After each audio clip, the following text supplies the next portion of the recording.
Après avoir ainsi parlé, Jésus s'en alla avec ses disciples et traversa le torrent du Cédron. Il y avait là un jardin où il entra avec eux. Or Judas, qui le trahissait, connaissait bien cet endroit, car Jésus s'y était souvent rendu avec ses disciples. Il prit donc la tête d'une troupe de soldats et de gardes fournis par les chefs des prêtres et les pharisiens, et il arriva dans ce jardin. Ces hommes étaient munis de lanternes, de torches et d'armes. Jésus, qui savait tout ce qui allait lui arriver, s'avança vers eux et leur demanda, « Qui cherchez-vous » Ils lui répondirent, « Jésus de Nazareth. » « Je suis Jésus, leur dit-il. Point à au milieu d'eux se tenait Judas, celui qui le trahissait. Au moment même où Jésus leur dit, « Je suis Jésus », ils eurent un mouvement de recul et tombèrent par terre. Une seconde fois, il leur demanda, « Qui cherchez-vous » ? Jésus de Nazareth, répétèrent-ils. « Je vous ai dit que je suis Jésus, reprit-il, puisque c'est moi que vous venez chercher, laissez partir les autres.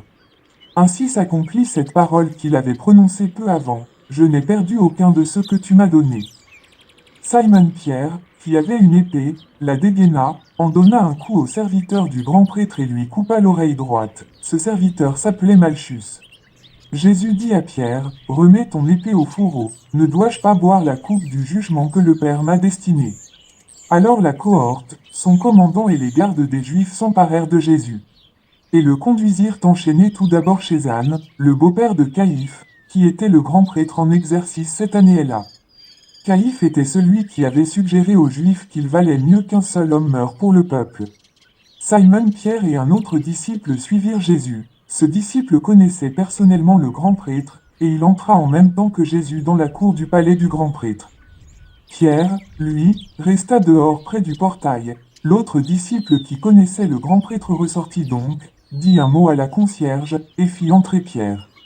La servante qui gardait la porte demanda alors à Pierre, « Ne fais-tu pas partie, toi aussi, des disciples de cet homme ?» « Non, lui répondit-il, je n'en suis pas. » Les serviteurs et les gardes avaient allumé un feu de braise car il faisait froid, et ils se tenaient tout autour pour se réchauffer. Pierre se joignit à eux et se réchauffa également.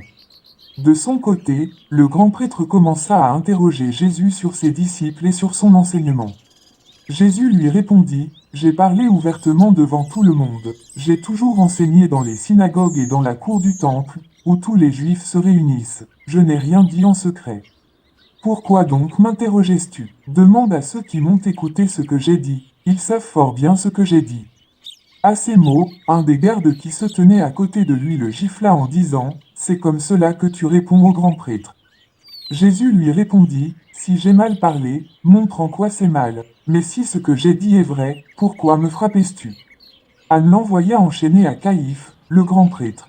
Pendant ce temps, Simon-Pierre se tenait toujours au même endroit et se chauffait. Plusieurs lui dirent, « N'es-tu pas, toi aussi, un des disciples de cet homme ?»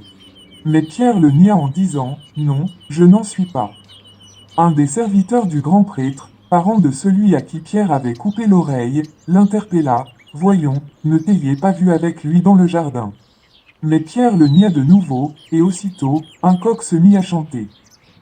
De chez Caïphe, on amena Jésus au palais du gouverneur. C'était l'aube. Ceux qui l'avaient amené n'entrèrent pas eux-mêmes dans le palais afin de conserver leur pureté rituelle et de pouvoir manger ainsi le repas de la Pâque.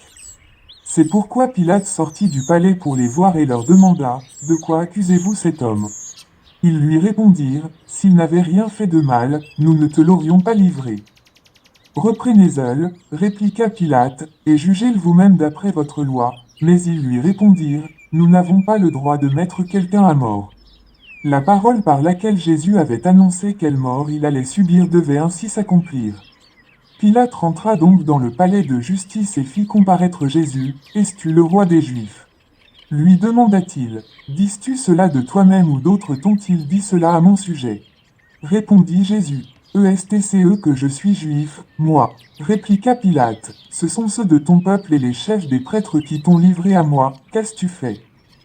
Jésus lui répondit, « Mon royaume n'est pas de ce monde. Si mon royaume était de ce monde, mes serviteurs se seraient battus pour que je ne tombe pas aux mains des Juifs. Non, réellement, mon royaume n'est pas d'ici. » « Es-tu donc roi ?» reprit Pilate. « Tu le dis toi-même, je suis roi. Si je suis né et si je suis venu dans ce monde, c'est pour rendre témoignage à la vérité. celui qui appartient à la vérité écoute ce que je dis. Qu'est-ce que la vérité? Lui répondit Pilate. Là-dessus, il alla de nouveau trouver les Juifs et leur dit, en ce qui me concerne, je ne trouve chez cet homme aucune raison de le condamner. Il est d'usage que je vous relâche un prisonnier à l'occasion de la fête de la Pâque. Voulez-vous donc que je vous relâche le roi des Juifs? Ils lui répondirent en criant, non, pas lui, Barabbas. Or, Barabbas était un bandit.